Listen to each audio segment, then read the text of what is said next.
Picture the desert at night. A vast expanse of sand stretches toward a horizon stitched with stars. The moon hangs low, casting silver across dunes that have witnessed 10,000 sunrises. In the distance, silhouettes of figures move slowly, deliberately, as humans have always moved beneath these same constellations. But there is another movement here, one invisible to the naked eye. Inside every cell of every body crossing that moonlit landscape, something hums, a quiet, endless conversation. Molecules twist and unwind. Information passes through chemical doorways. Life perpetuates itself through codes older than language, older than memory, older perhaps than the species itself. For decades, science has called this substance DNA, deoxyribonucleic acid, the blueprint of life. The instruction manual, written in 4 simple letters, repeated billions of times in combinations that build eyes and bones and thoughts. But what if that explanation, elegant as it is, only scratches the surface? What if DNA is not merely a blueprint, but a library? Not just an instruction set, but a record? A message encoded so deeply within us that we have only just begun to suspect its presence? The desert wind carries no answers, only questions, only the faint whisper beneath the skin, suggesting that the story of who we are may be written in a language we have not yet fully learned to read. The discovery arrived like a revelation in the mid-20th century. Scientists peering through microscopes and mixing chemicals in laboratories slowly unraveled one of nature's most elegant secrets. 2 strands, twisted together in a double helix.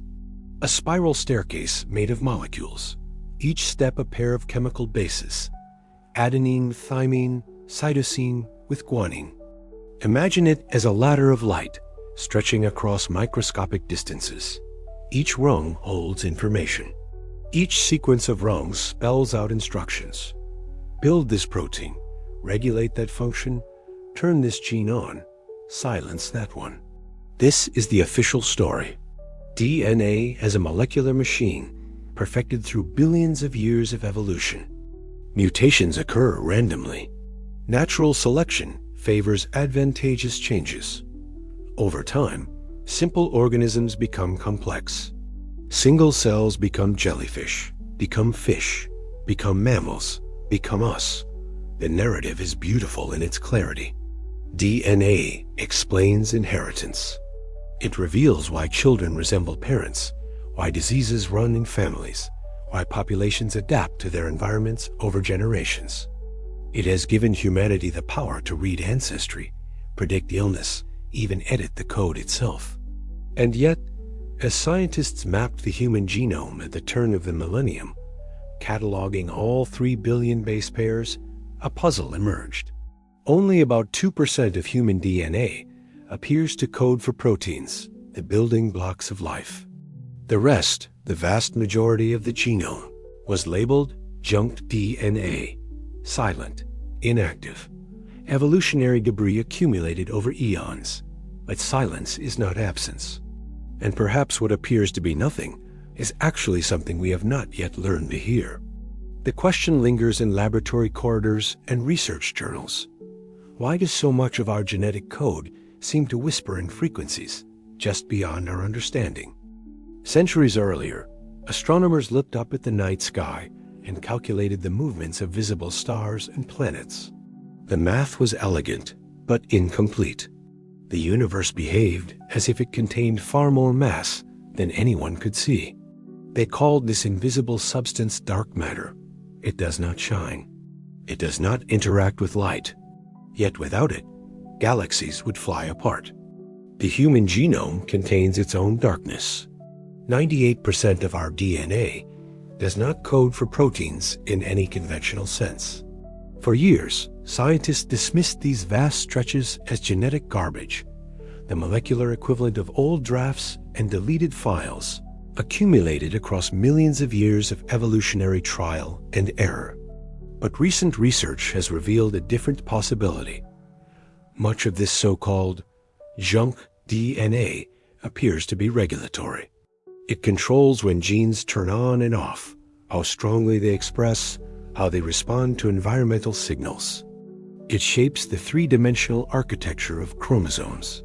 It may even harbor ancient viral sequences that once infected our ancestors and became permanently woven into the human story. Silence, it turns out, is not the same as emptiness. Consider the orchestra before the performance begins. The musicians sit quietly, instruments in hand. To an untrained observer, nothing is happening. But within that silence lies structure, anticipation, potential. The musicians are reading their scores, waiting for the conductor's signal. The music exists already in notation, in memory, in training, waiting only for the moment of expression. What if the dark genome is similar? Not junk, but a vast library of instructions, dormant until needed. Not debris, but a repository of functions lost, suppressed, or waiting. Some sequences within this darkness are nearly identical across vastly different species, preserved through hundreds of millions of years. Evolution does not conserve things without reason. If a stretch of DNA survives that long unchanged, it must serve some purpose. Or perhaps it once did. Perhaps it holds information from forms of life so ancient that their original context has been forgotten, leaving only the code itself, a message in a bottle, floating through deep time. Meanwhile, in research centers across the globe, scientists continue probing these silent regions, searching for patterns, for activations, for clues. The darkness is beginning to reveal structure, but the full map remains unfinished, and the questions multiply faster than answers. What stories might be written in the parts of ourselves we cannot yet read? In the permafrost of Siberia, time moves differently. Organic matter freezes, cellular decay pauses, and the past waits in suspended animation beneath layers of ice and soil. In the early 2000s, researchers excavating a remote site uncovered the remains of a child. Not a recent burial, but something far older. The bones were fragile, yellowed by millennia, yet remarkably preserved by the bitter cold.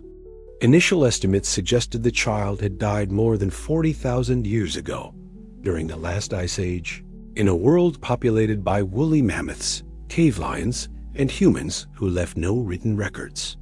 But this child would leave a record of a different kind. Scientists extracted fragments of DNA from the ancient bones. Slowly, painstakingly, they reconstructed a genetic profile. What they found rewrote the map of human migration. The child carried DNA from populations previously unknown to science. Genetic markers that did not match Neanderthals or modern humans in any expected pattern. The sequences suggested interbreeding between groups separated by vast distances and thousands of years. They hinted at journeys across frozen tundra, encounters between isolated tribes, survival strategies lost to history. One child, one genome. An entire chapter of the human story revealed. The data showed that ancient humans were far more mobile, more interconnected, more genetically diverse than anyone had imagined. Populations thought to be isolated were actually meeting, merging, exchanging not just tools and language, but DNA itself, the deepest form of connection. That child, dead for 400 centuries, became a messenger. A voice from the Ice Age, speaking through molecules preserved in bone. The echo of that voice continues to resonate through research papers and museum exhibits, a reminder that the past is not gone. It is archived, stored in the bodies of those who came before, waiting for future generations to develop the technology to listen. How many other voices are waiting in the earth, in the ice, in the genomes of living people today? How many untold migrations, unknown encounters, forgotten branches of humanity remain encoded in the silent regions of our DNA, patiently awaiting discovery?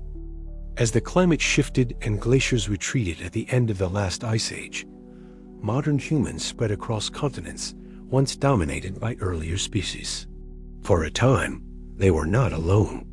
Neanderthals had already inhabited Europe and Western Asia for hundreds of thousands of years. They were hunters, tool makers, perhaps even artists. They survived ice ages and warming periods, adapting to environments from Mediterranean coasts to freezing steppes. Far to the east, another group existed. Less is known about them.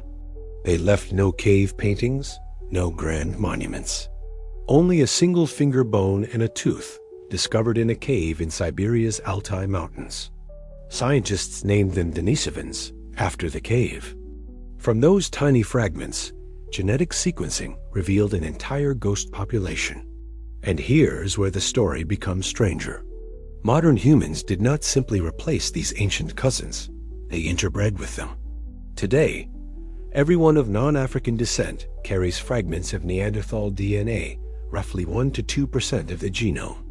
People of Melanesian, Aboriginal Australian, and some Asian ancestries carry Denisovan DNA as well.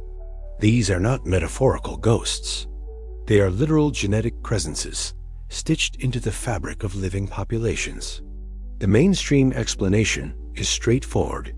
Different human species encountered one another, reproduced, and their offspring carried mixed DNA forward through time. These fragments provided evolutionary advantages, immune system variants, adaptations to high altitude, cold tolerance. They are remnants of ancient encounters, preserved because they helped survival. But another possibility emerges, quieter and more speculative.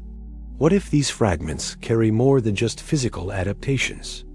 What if Neanderthals and Denisovans had developed knowledge, strategies, perhaps even technologies that left no archaeological trace, knowledge encoded not in tools or art, but in genetic instructions passed to hybrid offspring? Consider, Neanderthals had brains as large or larger than modern humans. They controlled fire, buried their dead, may have created symbolic art. If they possessed unique cognitive abilities or cultural knowledge, and if such traits could be even partially inherited through genetics or epigenetics, then interbreeding would have transferred not just genes but potentially information. This is speculation, of course, but it raises an intriguing question. When we say that fragments of ancient humans survive within us, are we speaking only of physical traits? Or could we be carrying echoes of their experiences, their adaptations, their solutions to problems we no longer remember facing? The ghosts in our blood may be more than remnants. They may be libraries, archives of survival written in molecular code, waiting for the right conditions to be read again. Step further back. Not thousands of years, but hundreds of millions. Long before the first human walked upright, before the first primate swung through ancient forests, before the first mammal nursed its young in the shadow of dinosaurs, life was already old, complex, diverse, and it was already writing its story in DNA. Deep within the human genome lie sequences that predate humanity by almost unimaginable stretches of time. Endogenous retroviruses, ancient viral infections that once plagued our distant ancestors but became permanently woven into the genetic fabric. Some of these sequences are shared with mice, with elephants, with whales, evidence that they inserted themselves into a common ancestor over 100 million years ago. Other sequences are even older. Genes responsible for basic cellular functions, energy production, protein synthesis, DNA replication, are nearly identical across species separated by 500 million years of evolution. The molecular machinery that powers a human cell is fundamentally the same as that in a fish, a frog, a fruit fly. This is the biological equivalent of finding an ancient language still spoken today, unchanged, its grammar and vocabulary preserved across countless generations of speakers who forgot its origin but never stopped using it. Why does evolution preserve these sequences with such fidelity? The answer is likely functional necessity. Change them, and fundamental processes collapse. But the deeper implication is striking. We carry within us genetic instructions written long before our species existed. We are composites, built from molecular technologies developed by organisms that would not recognize us as descendants. The human body is, in a sense, a time capsule. It contains codes from single-celled bacteria that first mastered energy conversion billions of years ago.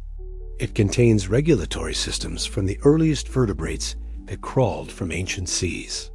It contains fragments from viruses that plagued mammals in the age of dinosaurs.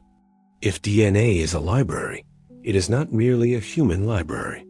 It is a universal archive, a biological book of the dead recording every innovation, every adaptation, every successful experiment in survival since the dawn of life. And if such ancient codes remain active within us, what might they still be doing? Are they merely running background processes, maintaining cellular housekeeping? Or do they connect us to something deeper, a continuity of life stretching back through eons, written in chemicals that outlast stone? 74,000 years ago, the sky above Indonesia turned black. Mount Toba erupted with unimaginable violence.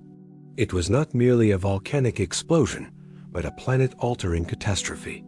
The eruption ejected so much ash and sulfur dioxide into the atmosphere that global temperatures plummeted. Sunlight dimmed, growing seasons shortened, ecosystems collapsed. This was a volcanic winter, and it lasted for years. Genetic studies suggest that the human population crashed during this period, perhaps dropping to as few as 10,000 individuals worldwide. A bottleneck, a narrowing of the human story to a small, desperate group of survivors clinging to existence in scattered refuges. Other bottlenecks occurred as well. Climate shifts at the end of ice ages, droughts lasting generations, disease outbreaks erasing entire populations. Each event left a genetic signature, a reduction in diversity. A founder effect where the genes of a few determined the genetic structure of all who came after. The mainstream explanation is clear. These were simply natural disasters that nearly extinguished humanity. Survival was a matter of luck, location, and adaptability. The genetic diversity we lost was random attrition, information deleted by catastrophe. But an alternative question surfaces, difficult to answer and uncomfortable to consider. What if those bottlenecks erased more than genetic diversity? What if they erased knowledge? Imagine a civilization, not advanced in our modern sense, but sophisticated in understanding their environment, the stars, the rhythms of climate, and game migrations. Imagine they passed knowledge orally, through ritual, through practice. No written records, no stone monuments, just memory, maintained by specialists, by elders, by lineages of knowledge keepers. Then imagine a catastrophic event. The survivors are scattered, desperate, focused entirely on immediate survival. The specialists die, the rituals cease. The knowledge, encoded in culture, and perhaps even in epigenetic patterns, vanishes. What remains is the genome of the survivors, stripped of diversity, carrying only what fit through the narrow filter of catastrophe. If any knowledge was encoded biologically, it too would have been filtered, fragmented, perhaps lost entirely. This is speculation, but it aligns with certain puzzles in archaeology. Sudden disappearances of tool technologies, gaps in the record. The appearance of modern humans with brains identical to ours, but apparently lacking many skills that arose only much later. Were these abilities newly invented? Or were they remembered, recovered from some deeper reservoir? If our DNA is a library, then the great bottlenecks were fires that burned most of the books. What survived did so by chance, by necessity, or perhaps by deliberate preservation. The question is, which volumes made it through the flames, and what wisdom was lost in the smoke? Amid the vast diversity of life, certain constants endure. There exists a gene, a specific sequence of DNA, that has remained virtually unchanged for over 500 million years. It appears in fish, in amphibians, in reptiles, birds, and mammals. It is found in elephants and mice, in whales and humans, in creatures separated by millions of generations, in radically different environments. This gene codes for a protein involved in basic cellular communication, a molecular signal that helps cells understand their position and function during early development. It is so fundamental, so critical to the proper formation of an organism, that evolution cannot afford to change it. Mutations occur, of course, but any mutation that alters the function of this gene tends to be lethal. The organism fails to develop correctly and dies before reproduction. Thus, only the unchanged version survives, passed down across eons with near-perfect fidelity. 500 million years, longer than the existence of trees, longer than the colonization of land by vertebrates, longer than the age of dinosaurs, their extinction, and the subsequent rise of mammals. This gene is older than mountains, older than continents in their current positions, older than the oxygen-rich atmosphere we breathe, and it still functions, still performs its duty, still carries instructions written in a time when the Earth was unrecognizable, when life was experimenting with body plans that have since vanished, when the ancestors of all modern animals were simple, soft-bodied creatures drifting in ancient seas. If DNA is a message, then this gene is a word that has been spoken continuously for 500 million years. A word so essential that no language of life can do without it. What does it mean to carry such permanence within us? To know that something written in chemical code before the first forests, before the first footstep on land, before the first eye saw sunlight, still shapes the development of every human child. Perhaps it means that we are not separate from the ancient world. We are its continuation, its memory, its living archive. And if one sequence can persist unchanged for so long, what else might be preserved in the genome, waiting patiently to be understood? There is a woman who never knew her name would echo through eternity. She lived somewhere in Africa, perhaps 150,000 years ago. She was not the first human, nor the only woman of her time. But through the accidents of history, survival, reproduction, the branching paths of lineage, her mitochondrial DNA came to be inherited by every living human today. Scientists call her mitochondrial Eve, not because she was alone, but because her maternal line never broke. Her daughters had daughters, who had daughters, in an unbroken chain stretching to the present moment. Mitochondria are the power plants of cells, producing the energy that fuels life. Unlike the DNA in the cell nucleus, which is shuffled and recombined with each generation, mitochondrial DNA passes directly from mother to child, unchanged except for occasional mutations. By tracing these mutations backward, geneticists can reconstruct maternal lineages, building a family tree for all of humanity. And at the base of that tree sits Eve, a single point of genetic convergence. The mainstream explanation is straightforward. Population genetics dictate that, given enough time, all maternal lineages will eventually coalesce to one woman.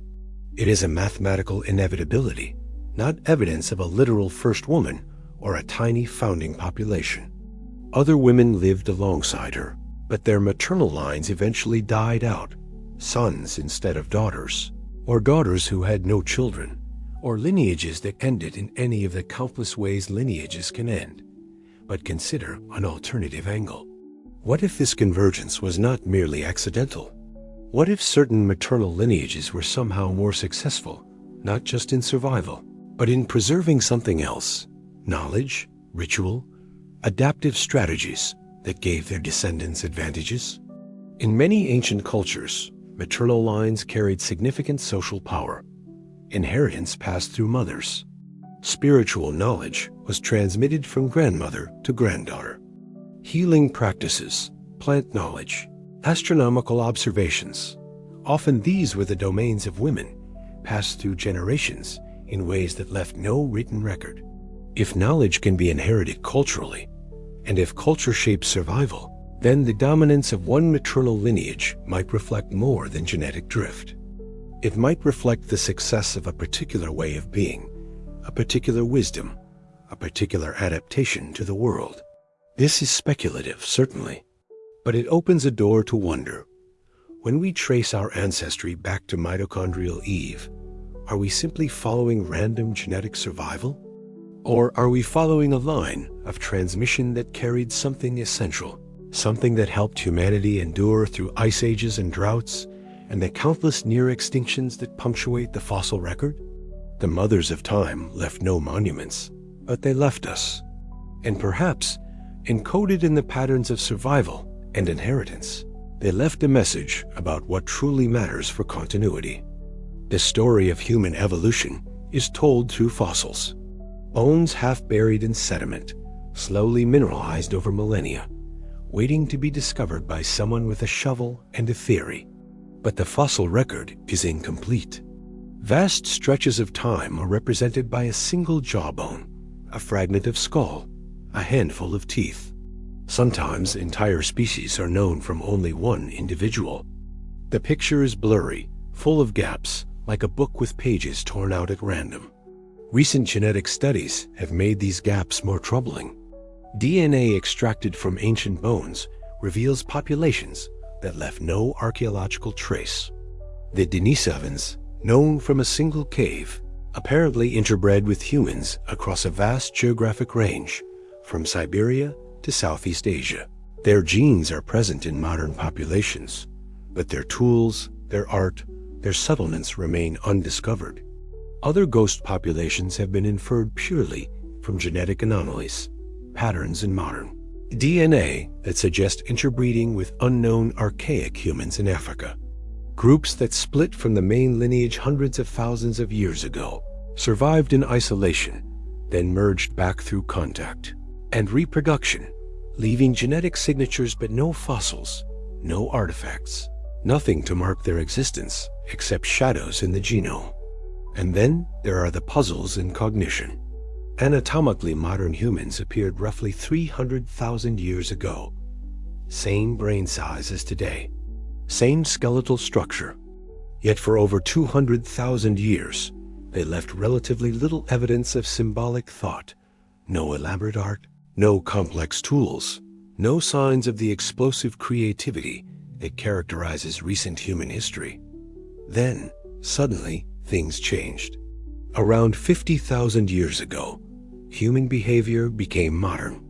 Cave paintings, carved figurines, sophisticated weapons, jewelry, burial rituals, music, all of it appearing relatively rapidly across different continents.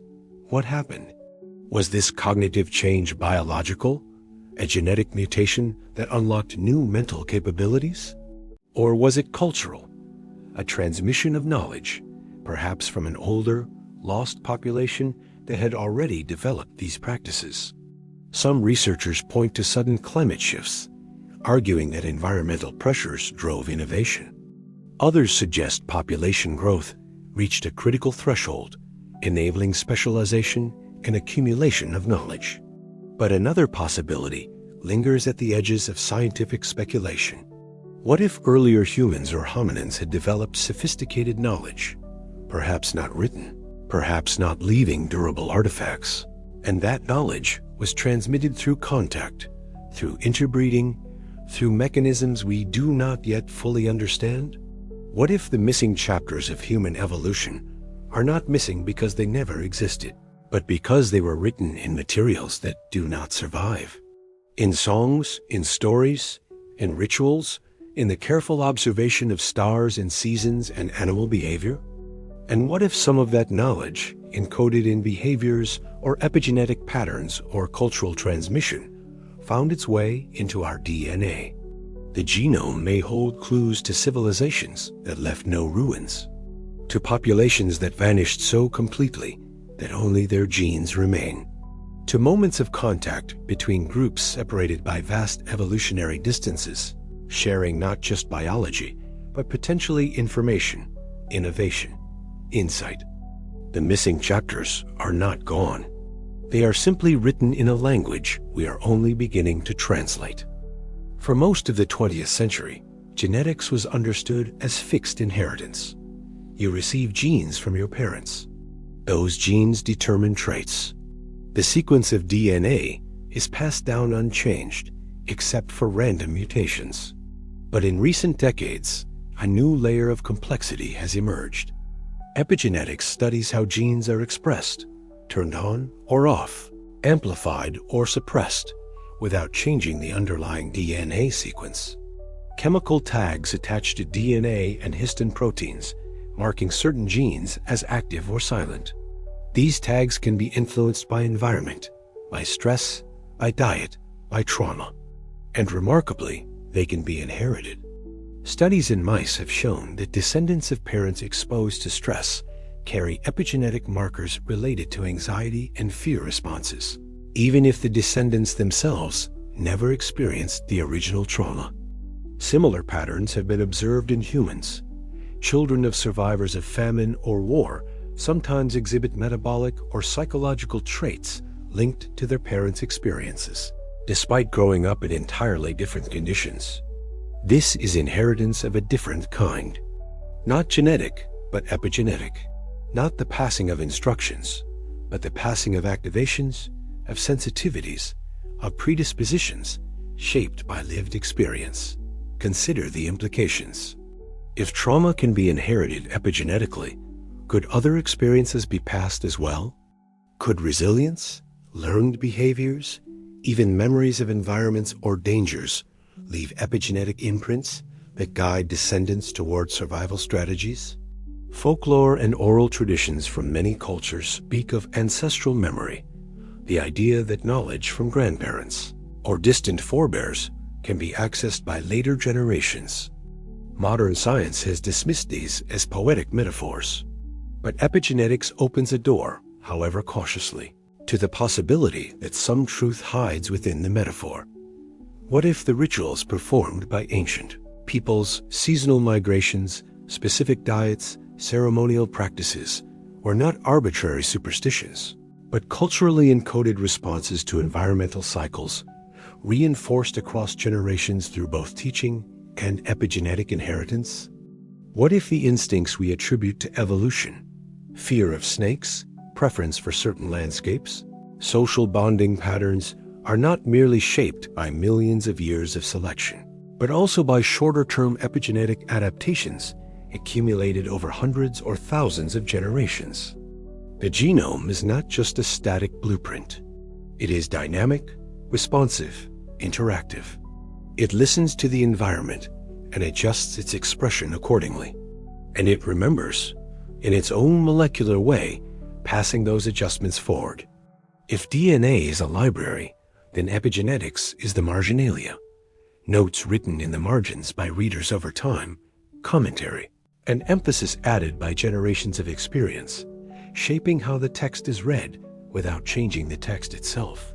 And those notes, those memories, written in chemical tags, may carry forward echoes of lives lived long ago, struggles survived, solutions discovered. A biological inheritance that transcends pure genetics, blurring the line between nature and nurture, between past and present. In a quiet suburb far from any conflict, a boy wakes screaming. The nightmare is always the same. Flames, smoke filling his lungs, the crack of gunfire in the distance. Faces he does not recognize, running, shouting in a language he does not speak. Terror so visceral, it leaves him shaking, even after his parents turn on the lights and assure him he is safe. He is 7 years old. He has never seen war. His family has lived in peace for 3 generations.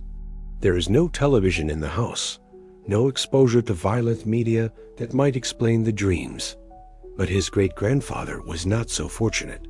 Decades earlier, that man survived a brutal conflict. Villages burned. Families fled. He carried trauma that never fully healed, a shadow he bore silently for the rest of his life. Scientists studying the boy's family documented the case. They found epigenetic markers associated with stress and trauma response, present in both the great-grandfather and the boy, despite the boy never experiencing the original events. The chemical tags attached to certain genes had been passed down through 2 generations, carried forward like genetic scars. This is not inheritance in the traditional sense. The boy did not receive a memory of the fire. He received a heightened sensitivity, a predisposition to fear and hypervigilance, an epigenetic instruction that shaped how his brain responded to stress. But in the boy's mind, it felt like memory, vivid, inescapable, as if he had lived through something he logically knew he had not. Could this be a window into something larger? If trauma can be inherited epigenetically, what else might pass through this mechanism? Could ancient humans, surviving cataclysms, encode warnings in their biology? Could populations that endured ice ages, droughts, or predator pressures leave epigenetic instructions that prepared descendants for similar dangers? Perhaps this is why certain fears feel instinctual. Fear of darkness, of heights, of predators. Not just because individuals with those fears survived more often, but because the fears themselves were reinforced and transmitted epigenetically, layered on top of genetic selection. The boy's nightmares eventually faded. With time and therapy, the shadows receded. But the question remained, unspoken, in the minds of the researchers. How many of our instincts, our anxieties, our intuitions, are not just evolutionary adaptations, but inherited memories? How much of what we feel, what we fear, what we know without knowing why, is the echo of experiences lived by ancestors whose names we will never know?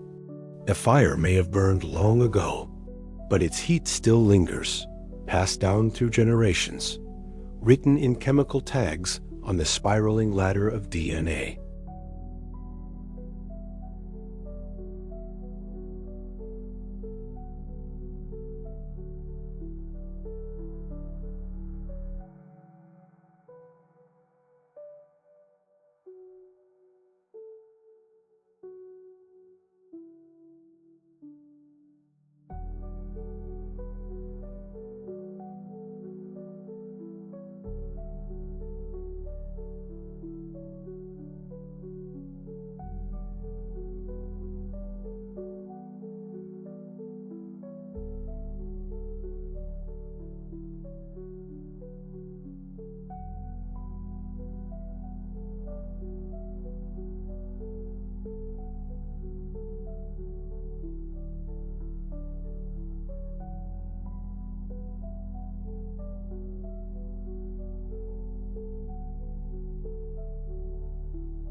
Populations that survived carried specific adaptations, traits that allowed them to endure extreme conditions.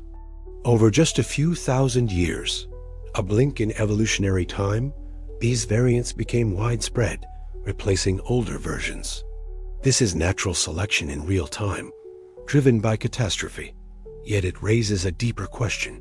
If these events nearly destroyed humanity, and if survivors were genetically shaped by the need to endure extremes, could they have also carried forward cultural or epigenetic knowledge about survival?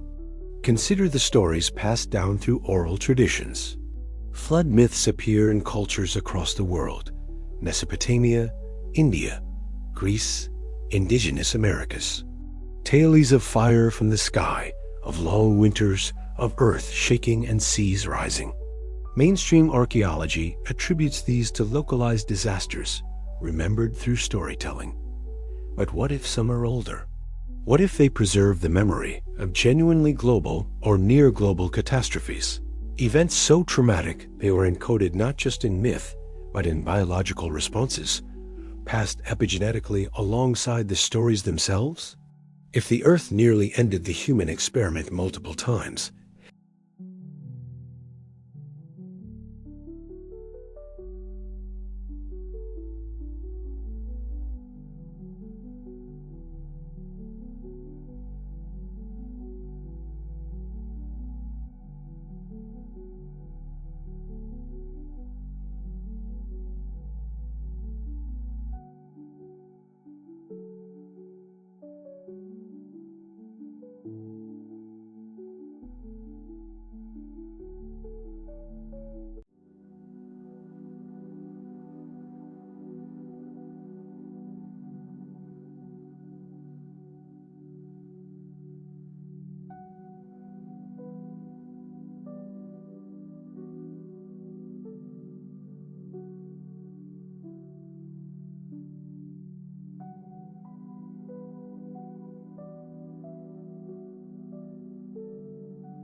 and it is over 11,000 years old.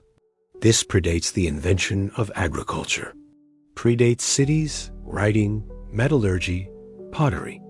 According to the standard narrative of human development, the people who built Göbekli Tepe should have been nomadic hunter-gatherers, living in small bands, focused on daily survival.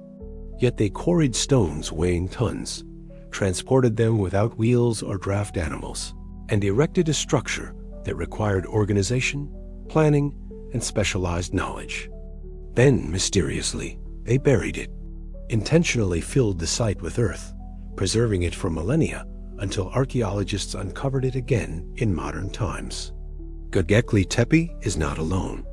Across the world, anomalies challenge the tidy progression from simple to complex. The precision of megalithic structures, the astronomical alignments of Stonehenge and Newgrange, the sudden appearance of advanced mathematics in ancient Sumer, the engineering of Egypt's pyramids, accomplished with tools that seem insufficient to the task. Mainstream archaeology explains these as the results of human ingenuity, accumulated knowledge, and immense labor. These explanations are likely correct, but they leave questions unresolved. Why do so many ancient cultures, separated by oceans and millennia, share similar myths?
Cave paintings, sculptures.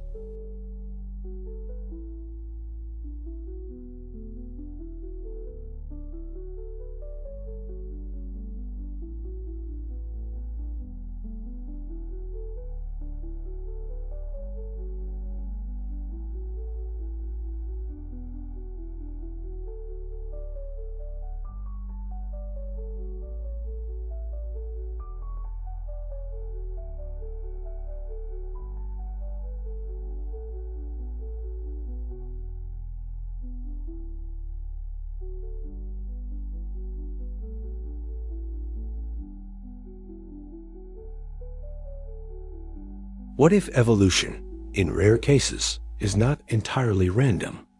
What if populations under extreme pressure develop mechanisms to bias mutations toward survival, to accelerate adaptation beyond the pace of normal selection? This is not intelligent design in a creationist sense. It is the idea that life itself, over billions of years, may have evolved metamechanisms, systems that influence how evolution happens. Epigenetic switches that respond to environmental stress by increasing mutation rates in specific genes. Horizontal gene transfer, where organisms exchange genetic material directly rather than through reproduction. Symbiotic mergers, where entire organisms combine, as mitochondria did billions of ago, transferring their genomes into a new host.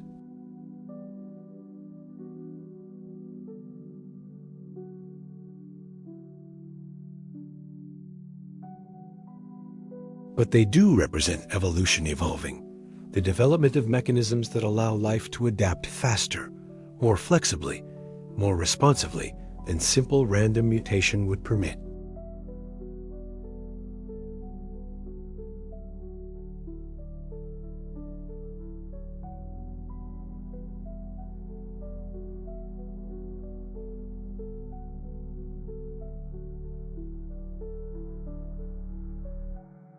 Could the sudden appearance of modern behavior reflect not a single mutation, but a cascade?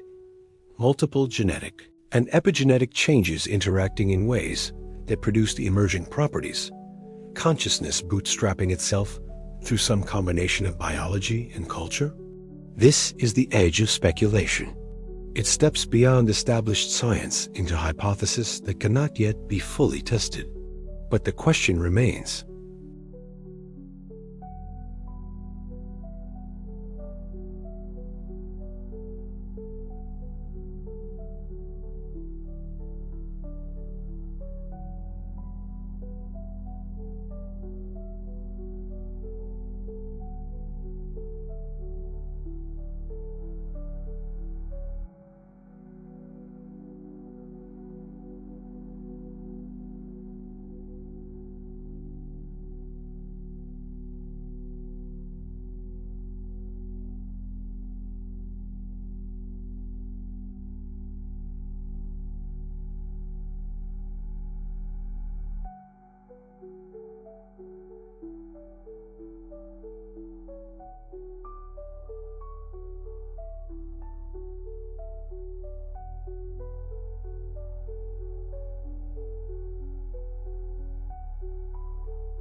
this extreme conservation suggests the sequence performed some critical function, something so important that changing it is usually lethal.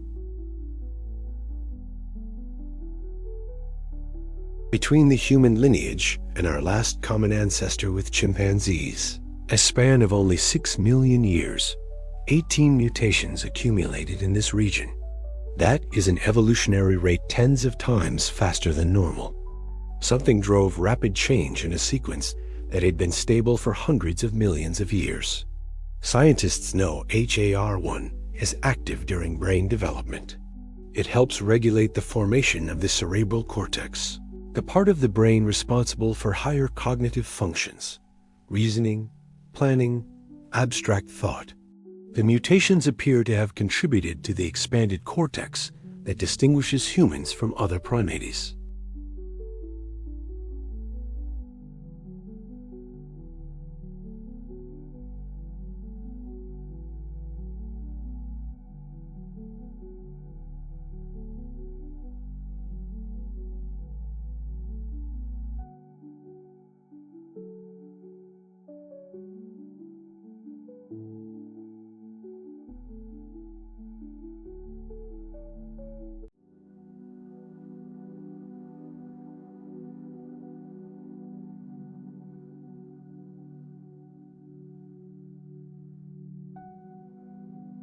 Could HR1 be a remnant of some earlier experiment in cognition? A genetic innovation that appeared, was refined, and then locked in place because it worked? Or is it still active, still doing something we have not yet detected? Some researchers speculate that regulatory regions like HAR1 might be more than passive controllers. They might be sensitive to environmental signals, to epigenetic markers, to conditions that have not yet been replicated in laboratory settings.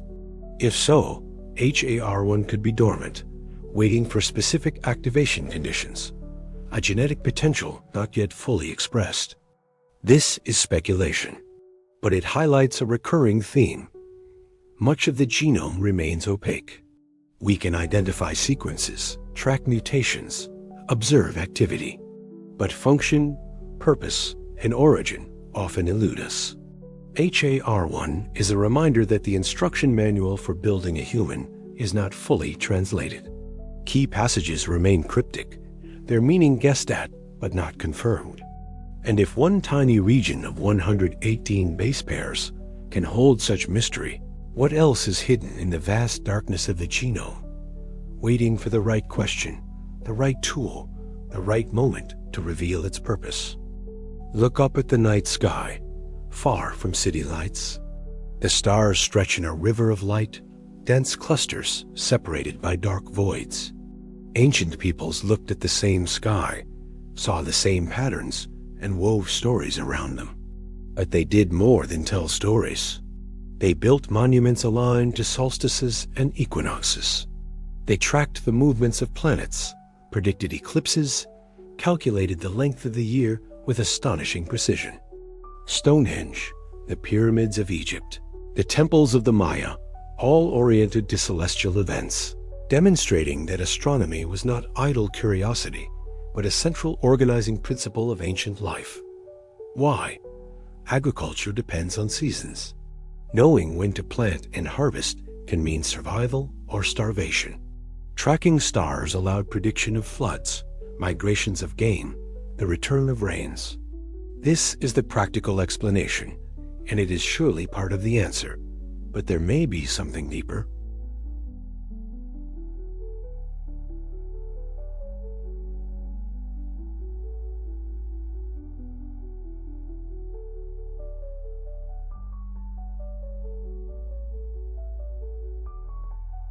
Circadian rhythms, internal biological clocks that govern sleep and wakefulness, are driven by genes that respond to light and darkness. These genes are ancient. They appear in plants, in insects, in animals across the tree of life.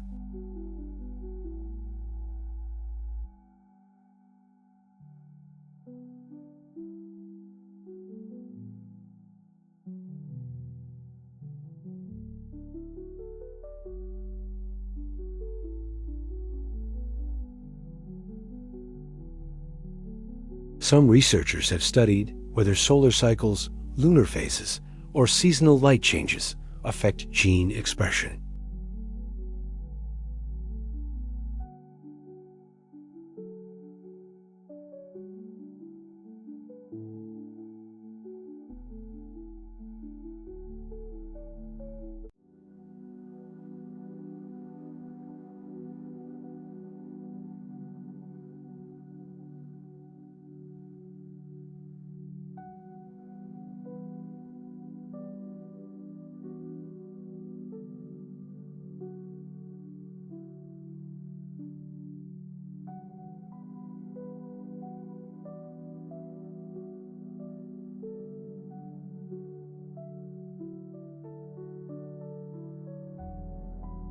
Carbon, nitrogen, oxygen, phosphorus, all created in the nuclear furnaces of ancient suns, scattered across space in supernova explosions, eventually coalescing into planets and, ultimately, into living organisms. We are, quite literally, stardust organized into patterns capable of contemplating the stars that made us. Perhaps ancient peoples intuited this connection. Perhaps their astronomy was not just technology, but philosophy, a recognition that human life is woven into the larger fabric of the universe. And perhaps some of that recognition is encoded in our genes, not as specific knowledge.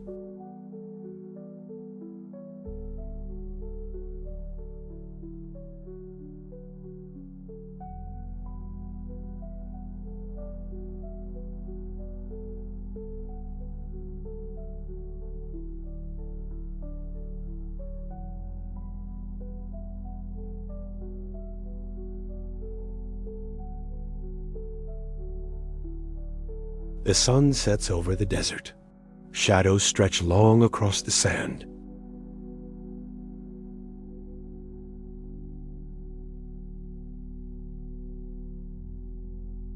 Inside each of them, the quiet conversation continues.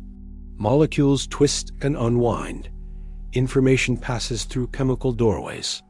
Life perpetuates itself, as it has for billions of years, carrying forward the accumulated wisdom of survival written in 4 simple letters.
What if the genetic changes that made us human were not random, but guided by pressures we have not fully recognized?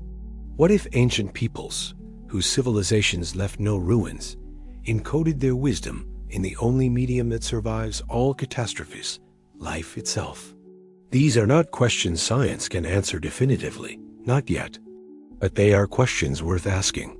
Because the story of DNA is also the story of who we are, where we came from, and what we might become. We are not blank slates.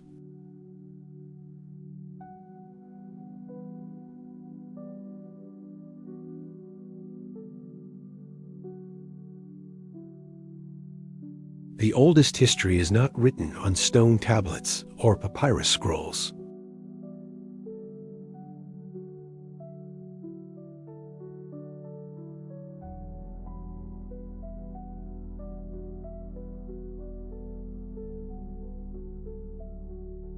Look up at the stars.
And you are part of that story now.